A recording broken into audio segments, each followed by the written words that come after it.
Hello everyone, I am सुगम। Welcome back. तो guys यहाँ पर आज हम देखने वाले हैं समाजशास्त्र का जो आपका पेपर है उसका फुल सोल्यूशन।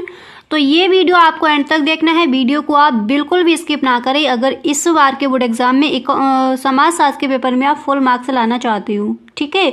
और अर्थशास्त्र का जो गाइस आपने बोला था तो उसका वीडियो डिस्क्रिप्शन बॉक्स में लिंक गिवन है, वहाँ से आप देख लीजिए, ठीक है।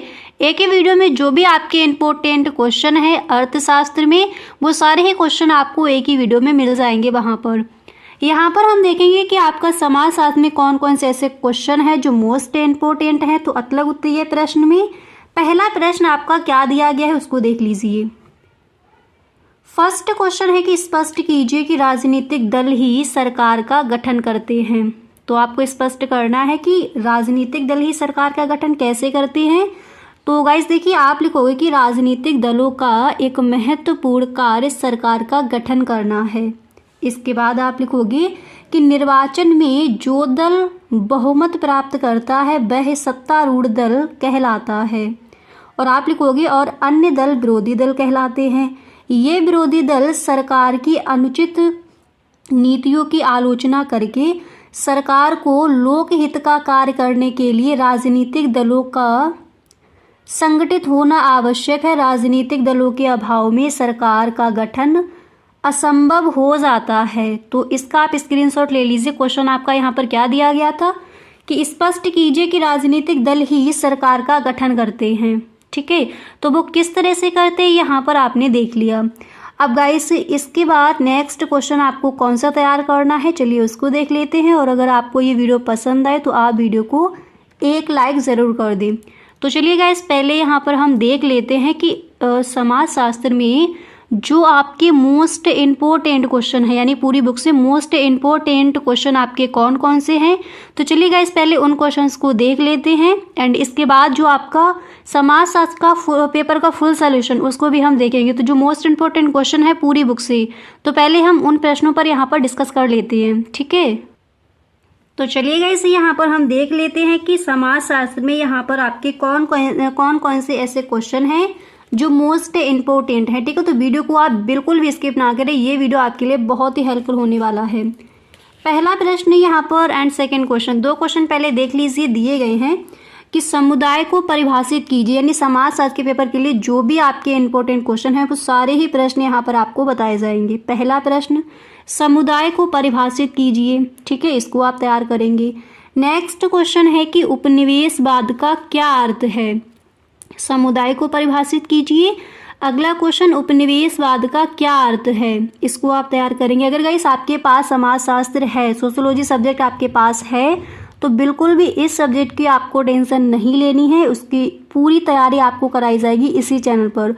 और अगर गाइस आप पूरी तैयारी करना चाहते हो तो इसकी जो प्लेलिस्ट है उसको आप ज़रूर देखिए चैनल पर जाकर, नहीं तो आपको वीडियो का लिंक डिस्क्रिप्शन बॉक्स में मिल जाएगा। समाजशास्त्र के जो भी आपके इंपॉर्टेंट क्वेश्चन है पूरी बुक से वो सारे वीडियोस वहां पर आपको मिल जाएंगे। मॉडल पेपर का भी फुल सोल्यूशन दिया गया है, जो आपके बैरर मॉडल पेपर हैं उनका भी आपको गाइस फुल सोल्यूशन दिया गया है, तो आप उसको ज़रूर देख लें, ठीक है। और डिस्क्रिप्शन बॉक्स में लिंक गिवन है, नहीं तो आप प्लेलिस्ट चेक कर सकते हो चैनल पर जाकर। इसके बाद यहाँ पर तीसरा क्वेश्चन आपको कौन सा तैयार करना है, चलिए उसको देख लेते हैं। तो यहाँ पर देखिए तीसरा क्वेश्चन मोस्ट इम्पोर्टेंट है, आप पेपर उठाकर देखना। कई बार ये क्वेश्चन पूछा गया है कि दलित शब्द का शाब्दिक अर्थ क्या है, ठीक है। समुदाय को परिभाषित कीजिए, उपनिवेशवाद का क्या अर्थ है, दलित शब्द का शाब्दिक अर्थ क्या है। एंड इसके बाद यहाँ पर अगला क्वेश्चन आप देख सकते हो, दिया गया है कि अदृश्य हाथ से आप क्या समझते हैं, ठीक है। क्वेश्चन क्या है, अदृश्य हाथ से आप क्या समझते हैं। एंड गाइस इसके बाद नेक्स्ट है कि जातवाद की समस्या पर प्रकाश डालिए। जातिवाद क्या है, जातवाद की समस्या पर प्रकाश डालिए, इसको आप तैयार कर लेंगे। इसके बाद अगला क्वेश्चन यहाँ पर छठा प्रश्न आपका क्या दिया गया है, छठा प्रश्न यहाँ पर है देखिए कि बाजार की परिभाषा और 4 विशेषताएं लिखिए। बाजार क्या है, इस तरह से भी क्वेश्चन पूछा जाता है कि बाजार से क्या आशय है, बाजार की व्यवस्थित परिभाषा क्या होगी, ठीक है। बाजार का अर्थ लिखिए, नहीं तो क्वेश्चन इस तरह से भी पूछ लिया जाएगा बाजार की परिभाषा और 4 विशेषताएं लिखो, इसको आप तैयार कर लेंगे। इसमें गाइस देखिए जो आपका दिया गया है जातिवाद की समस्या मोस्ट इम्पोर्टेंट है। दलित शब्द का शाब्दिक अर्थ ये भी इम्पोर्टेंट है। अदृश्य हाथ से क्या तात्पर्य है ये भी आपका इम्पोर्टेंट है। उपनिवेशवाद भी पूछा जाता है। तो जो मोस्ट इम्पोर्टेंट है उन पर आपको ज़्यादा फोकस करना है। इसके बाद यहाँ पर अगला क्वेश्चन आपको दिया गया है कि सामाजिक असमानता से क्या आशय है, और समुदाय की परिभाषा दीजिए, इसको भी आप तैयार कर लेंगे। ठीक है, सामाजिक असमानता से क्या आशय है इसको भी तैयार कर लीजिए। अगला क्वेश्चन यहाँ पर क्या दिया गया है चलिए देख लीजिए। 8वां प्रश्न, तो 8वां प्रश्न यहाँ पर गाइस क्या दिया गया है। 8वां क्वेश्चन है कि लैंगिक विषमता के लिए उत्तरदायी किन्हीं 3 कारणों का उल्लेख कीजिए। ठीक है, इसको आप तैयार कर लेंगे। इसी के साथ यहाँ पर कुछ और भी आपके क्वेश्चंस हैं, चलिए उनको भी देखते चलते हैं। तो यहाँ पर देखिए इन क्वेश्चंस को आप देख चुके हो। अब इसके बाद यहाँ पर नीचे जो क्वेश्चन क्या दिए गए, 9वां प्रश्न यहाँ पर हमें दिया गया है कि अल्पसंख्यक वर्ग का क्या तात्पर्य है। अल्पसंख्यक वर्ग क्या है, अल्पसंख्यक वर्ग का क्या तात्पर्य है, इसको आप तैयार कर लेंगे। इसके बाद यहाँ पर देखिए और भी क्वेश्चन है, उनको भी देख लीजिए। तो 9वां प्रश्न आप देख चुके हो। इसके बाद 10वां क्वेश्चन है कि वर्ग और जाति में क्या अंतर है, ये भी आपका मोस्ट इम्पोर्टेंट है। ठीक है, जाति और उपजाति क्या है, वर्ग और जाति में क्या अंतर है। इसी तरह से दलित से आप क्या समझते हैं, और उपनिवेशवाद, ये सारे ही क्वेश्चन। अदृश्य हाथ क्या है, ये मोस्ट इम्पोर्टेंट है, क्वेश्चन कई बार रिपीट हुए हैं, तो इनको आपको एकदम सही ढंग से तैयार कर लेना है। अब यहाँ पर आप देख सकते हो गाइस, नेक्स्ट क्वेश्चन आपका 11वां क्वेश्चन दिया गया है कि राष्ट्रवाद से आप क्या समझते हैं, इसको तैयार कर लेंगे। और 12वां क्वेश्चन यहाँ पर क्या दिया गया है, इसको देख लीजिए। 12वां क्वेश्चन है कि जातिवाद क्या है, इसकी व्यवस्थित परिभाषा दीजिए। ठीक है, तो ये क्वेश्चन कई बार पूछा गया है, जाति प्रजाति क्या है, तो इनको आप सही ढंग से तैयार कर लेंगे। इसके बाद यहाँ पर आपका जो क्वेश्चन नंबर 13 क्या दिया गया है, आप देख सकते हो कि स्पष्ट कीजिए। इस क्वेश्चन का आंसर अभी आपने देखा। स्पष्ट कीजिए कि राजनीतिक दल ही सरकार का गठन करते हैं। ठीक है, इंपॉर्टेंट है, इसको तैयार कर लीजिए। इसके बाद यहाँ पर आपका नेक्स्ट क्वेश्चन क्या दिया गया है, देखिए क्वेश्चन नंबर 14। ठीक है, तो क्वेश्चन नंबर 14 यहाँ पर आपका दिया गया है कि दबाव समूह या हित समूह से आप क्या समझते हैं, तो इसको तैयार करेंगे। दबाव समूह क्या है, हित समूह क्या है, इससे आप क्या समझते हैं। और यहाँ पर अगला 15वां क्वेश्चन है कि जाति तथा जनजाति क्या है, स्पष्ट कीजिए। ठीक है, और भी आपके नीचे क्वेश्चन है, उनको भी देखते हैं। तो एक बार आप देख लीजिए कौन कौन से ऐसे क्वेश्चन हैं जो आपके इम्पोर्टेंट हैं। तो यहाँ पर गाइस देख लीजिए जो आपके मोस्ट इम्पोर्टेंट क्वेश्चन है वो कौन कौन से हैं। पहला प्रश्न क्या दिया गया था, समुदाय को परिभाषित कीजिए। उपनिवेशवाद का क्या अर्थ है, दलित शब्द का शाब्दिक अर्थ क्या है, अदृश्य हाथ से क्या तात्पर्य है। अब चलिए गाइस ये जो क्वेश्चन यहाँ पर दिए गए हैं, इन क्वेश्चंस के आंसर क्या हो जाएंगे, चलिए उस पर भी यहाँ पर थोड़ा डिस्कस कर लेते हैं। कुछ क्वेश्चंस के यहाँ पर हम आंसर भी देख लेते हैं। जैसे राष्ट्रवाद से आप क्या समझते हैं। ठीक है, ये मोस्ट इम्पोर्टेंट है।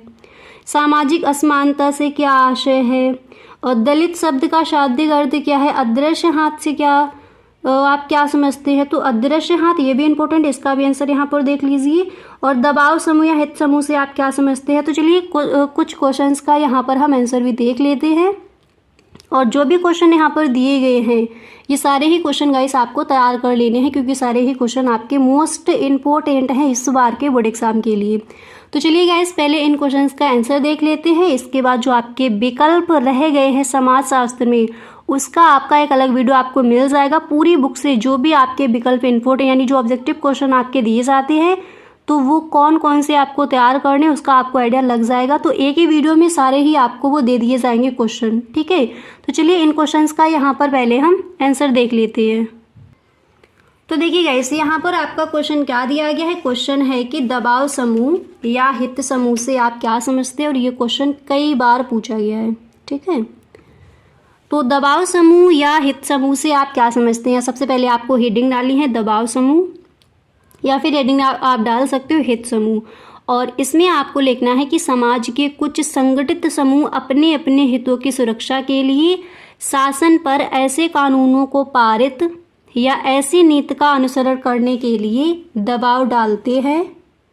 पहले आपको क्या लिखना है, यहीं पर आपको इसको याद कर लेना है। दबाव समूह क्या है, आप लिखोगे कि समाज के कुछ संगठित समूह अपने अपने हितों की सुरक्षा के लिए शासन पर ऐसे कानूनों को पारित करने या ऐसी नीति का अनुसरण करने के लिए दबाव डालते हैं जिनसे समूह अपने अपने हितों की रक्षा कर सके। ऐसे ही गुटों को राजनीतिक शास्त्र में दबाव समूह अथवा हित समूह के नाम से संबोधित किया जाता है। तो ये इसका आंसर हो जाएगा। और ये क्वेश्चन आपका इम्पोर्टेंट भी है, कई बार पूछा गया है।